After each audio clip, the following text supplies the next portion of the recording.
Hello, everyone. Welcome back. I want to talk to you guys about this movie I saw last night, Mad Max Furiosa. Okay, so I saw the first Mad Max movie when I was a kid. I saw the Road Warrior. I saw Thunderdome. Okay, and I saw the Fury Road one. I think like maybe a year or two ago. I don't remember when that came out. So I've always kind of enjoyed it. I like the series because it kind of relates to the videos I've been doing on the AR-10. Okay, because the AR-10 to me is basically an anti-vehicle gun. Okay, because 5.56 is good for soft, fleshy things, all the way out to 600 yards. Okay, so it begs the question. Okay, what good is an AR-10 for? Okay, well, AR-10 is good for stopping vehicles that are trying to run you down.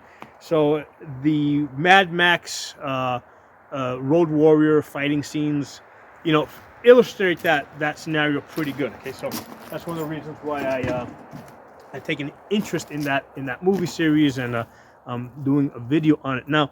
So the first and the second one, they were pretty good. I mean, if I don't remember what the movie ratings on them were. They were probably, I would guess, an R maybe.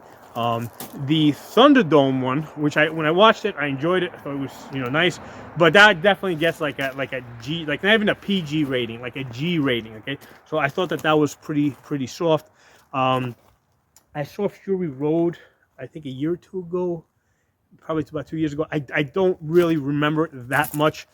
So I don't remember what kind of a rating that it would get. I mean, I remember some of the really cool road fighting scenes.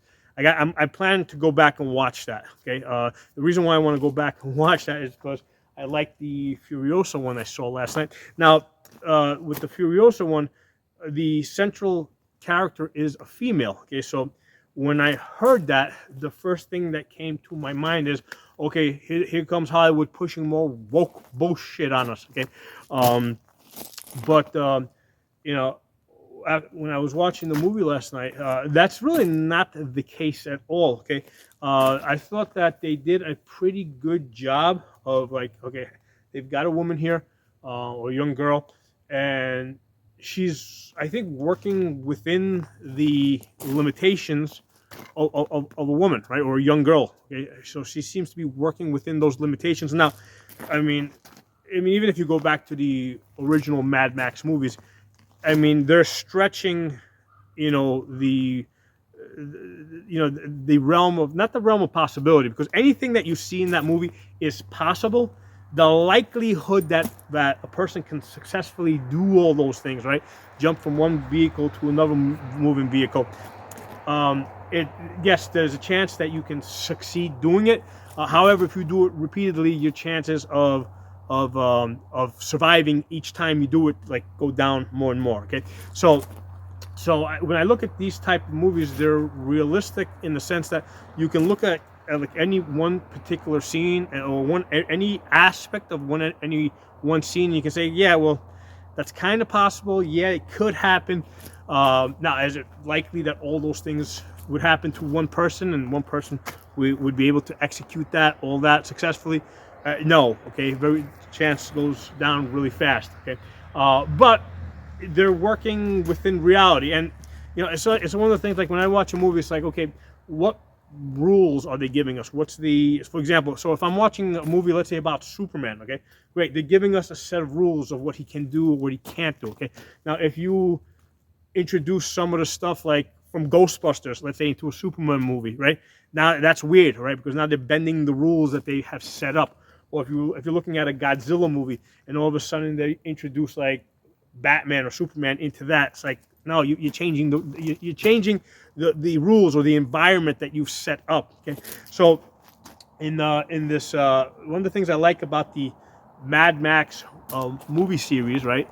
They set up an environment. They set up certain rules, right? That's just the way that I think about it, and they seem to play pretty good within those rules. Okay, so one of the things that I've seen in the prior Mad Max movies is, like, yeah, the characters do some pretty amazing things, but they're not doing, like, superhuman things. So with this Mad Max Furiosa, the lead character is a young girl, and she's doing some pretty amazing things throughout the movie, but they're not like beyond the realm of possibility.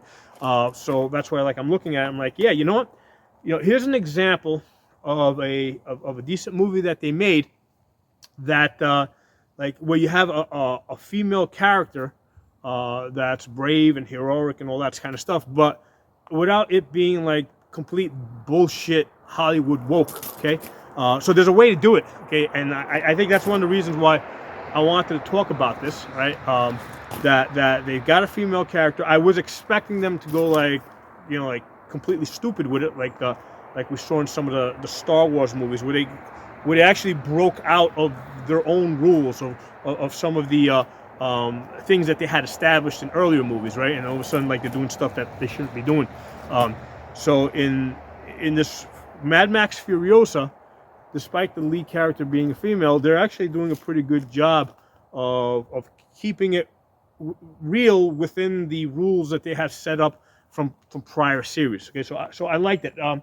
So one of the cool things in that movie is that at some point she does have this this rifle. It's a bolt rifle, but it's got a really nice scope on it. It looks with a tree reticle. So I thought it was pretty cool how they incorporated that into the movie, and she was a pretty good shot with it. I have to go back and look at it. I don't know if she was actually using the drop down reticle when she was taking her shots, but I just remember that the reticle had a nice Christmas tree in it. And I'm like, oh, that's pretty cool. I like that. So I thought that was pretty cool. And one of the things, now there was some pretty gory scenes.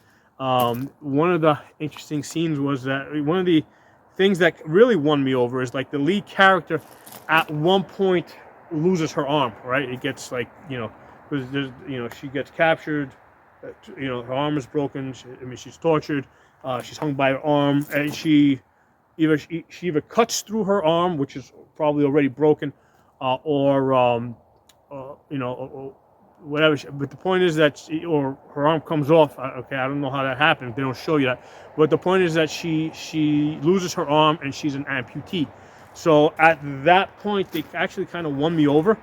Like really, like I was already liking the movie, but at that point it's like, wow, I mean, they got a movie here where it's not all rainbows and unicorns. Okay, good guys getting hurt too. Okay, so I thought that was pretty cool.